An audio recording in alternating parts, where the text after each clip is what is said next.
This is a tutorial to show you how to use the extremely advanced function of face detection and eye detection on the newer Sony cameras. I'm right now using an A7S III, which is the new 12 megapixel low light, very video-oriented camera. Now, despite the fact that it's a video-oriented camera, that's just because of its great video capabilities, but it's actually an amazing stills camera. 12 megapixel, but really good in low light, and produces a very crisp 12 megapixel image that often rivals cameras with higher pixel count. Anyway, to get back to the subject of face recognition, here we have a situation with three faces. And what the camera does for you is that it tells you it's found three faces in the scene by putting a gray box around each face. Now, this gray box is an option that you turn on in the menu. If you find it distracting for your composition, you can still do face detection and eye focus with these boxes off. But I prefer using it on. It doesn't really bother me. Now, we also have at the same time, despite the fact that we have face detection on, we also have a focus area box, which is still live.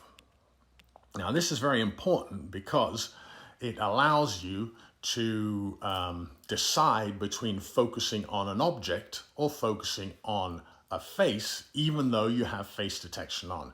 But what is very interesting is that the focus box also serves to help you choose the face that you want to focus on.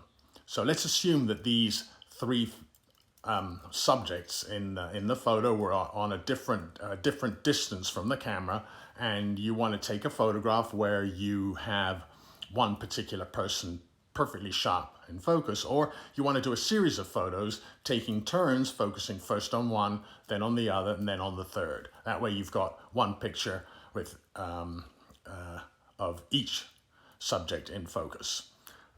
So what's interesting is that you actually use the focus area frame to decide which face you want to use.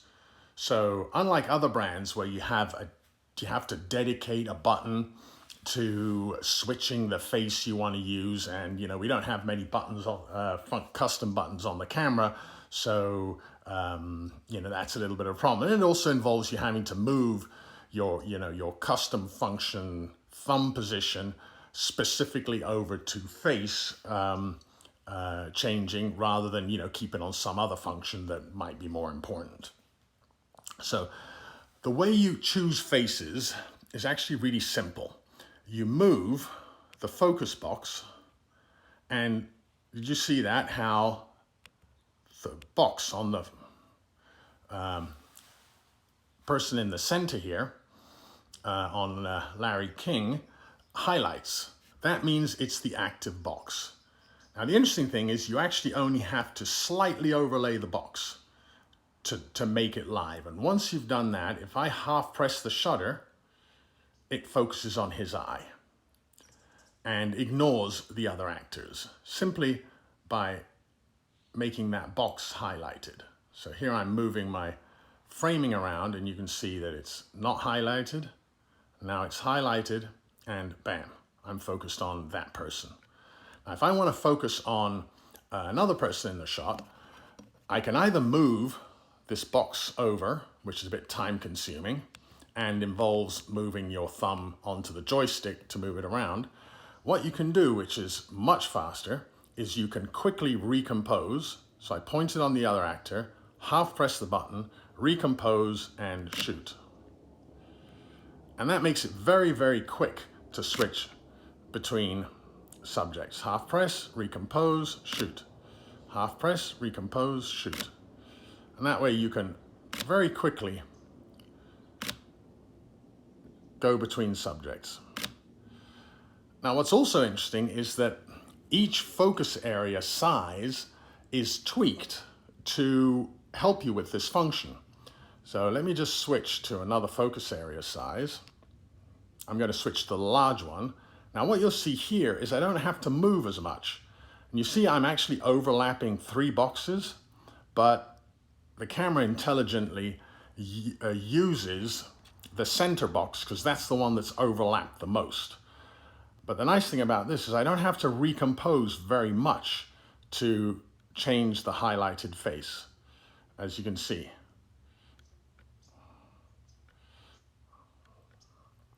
And this even works in full frame, where you have no focus area and you're just doing full frame focusing. Recomposing still intelligently switches the face. And the nice thing is it tells you by highlighting the face that's going to be picked as when you half press the shutter. So I half press the shutter and shoot on the person I want. And this is very, very fast and doesn't involve moving hands, your thumb around on the back of the camera, which is going to destabilize your holding the camera. You're doing everything with your trigger finger. My index finger that takes the photo is also quickly being used to select, lock, recompose. Select, lock, recompose. Select, lock, recompose.